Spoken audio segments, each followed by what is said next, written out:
सबैजनालाई नमस्ते। सन्चै हुनुहुन्छ?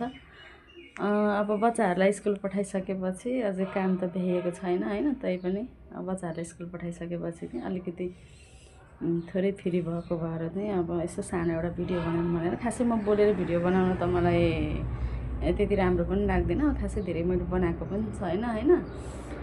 अहिले यो ट्रेन्ड चलिरहेको छ नि झोले भनेर हैन, म पनि यसरी झोला बोक्छु हैन। जसले अब काम गर्छ, जसले चाहिँ काम गरेर खानुपर्ने हुन्छ, उसले त झोला त बोक्नै पर्यो। जसरी पनि झोला नबोकेसम्म त अर्थ छैन हैन। सबै सामानहरू डकुमेन्टहरू राख्नलाई चाहिँ झोला बोक्न अनिवार्य छ। यो झोला बोक्यो भनेर त्यसलाई झोले भन्न चाहिँ मिल्दैन हैन। त्यसलाई नराम्रो नकारात्मक अर्थले चाहिँ नबुझौँ हैन। हामी चाहिँ काम गरेर खाने मान्छे हो, हामीले काम गरेर खानुपर्छ, हामीले झोला पनि बोक्नुपर्छ।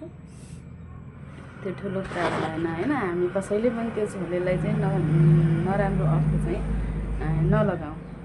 अनि म आज चाहिँ के भन्न आएको भने यो नेपाल सरकारले सञ्चालन गरेको स्वास्थ्य बिमा जुन छ नि, यो सामाजिक सुरक्षा कार्यक्रम अन्तर्गतको यो स्वास्थ्य बिमा पनि एक हो हैन।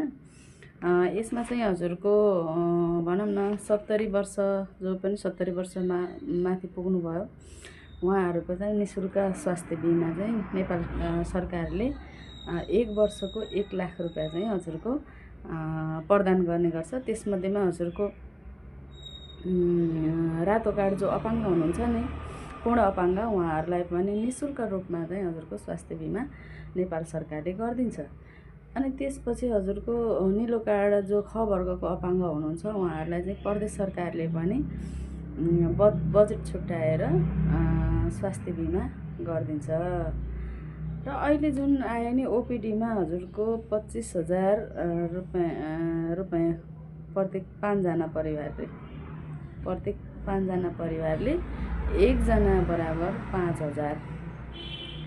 यो राम्रोसँग बुझ्नु होला। 1 जनाले ओपिडीमा खर्च चाहिँ हजुरको 5,000 गर्न पाउने भयो हैन। 5 जनाले चाहिँ वर्षमा ओपिडीमा चाहिँ 25,000 गर्न पाउने भयो।